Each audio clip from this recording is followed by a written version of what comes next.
Where to start? Right, Gaffer. Well, that was a pretty dull one, that. What do you think? Where to start? Well, start at the bottom. Start with the first half. Yeah, we, funnily enough, didn't have to say too much at half time. Thought the air would be blue. It was one of them, we came into a very quiet dressing room. We took our time because we had a lot to assess, whether we literally made 5 changes at half time or not. But it was about which 5. To be brutally honest, we praise the lads, Yep. rightly so when they're good, but we like to think that we're honest, and the lads have had a debrief in there. Absolutely nothing. We said after the Watford game we wanted to get more like a Frickley performance, and 3-0 down at home at half time, having our bellies tickled, looking absolutely miles off it, was not the reaction that we wanted, but we certainly got that second half. Getting back in and getting it back to 3-3 was outstanding. But Well, presumably you start with just saying, well, let's win the second half at 3-0 down. No, No? not with this group. We really do believe in this group. Knaresborough scored 3 first half. Why can't we score 3 second half? So we had to be very careful with the changes we made and when we made them, and which little tactical switches we made. But yeah, the thing I'm most proud of tonight is not getting back to 3-3. It's getting it back to 3-3, getting an absolute sucker punch kick in the teeth to go 4-3 down in the 92nd minute, and still responding again to get a draw out of the game. 90 past 9, that equalised. Well, this is, you can't leave the Wesley early, can you? We've had a 92nd minute winner against Eccleshill, we've had Callum Bradbury scoring in the 90th minute against Barton, and now a 99th minute, so it's no good for my blood pressure, but you certainly get your money's worth of it. Turn up on the hour mark, I think.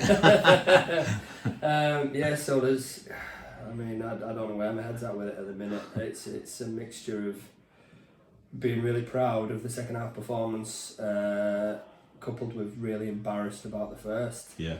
We have to get back to starting games better than we have. Our first half performances in the last 2 games have been nothing short of dreadful. If I quote you twice, Gaffer, you've said before, players are going to make mistakes, it's how you deal with them. And we've dealt with that, haven't we? Yeah, absolutely. And making mistakes I've got absolutely no issue with. This is a 9th tier of English football. Plus the way we want to try and play encourages, a lot of possession, and the more the ball you have, the more times you're going to give it away. It's as simple as that.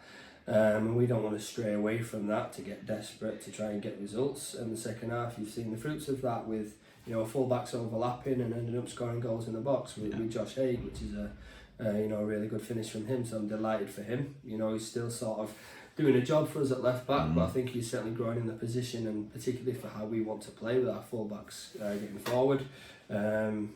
We've demanded a bit more quality for him. He certainly was part of the chat at half time, and again his response is to go and stick the ball in the back of the net and get us back in the game. If I'll sleep tonight, I doubt it very much. But one thing that we say right from minute 1, is what's written on the wall down the road is, Frickley fight till death. And if we don't do that, then we're not achieving objective number 1. Win, lose or draw, we're going to go right till the very end. I'll quote you again, because you said if we can't win, then we don't lose. Yeah. It's a game. Showing a bit of character. Yeah, and exactly that. Yeah, but that's the minimum requirement, and this group of players is very capable.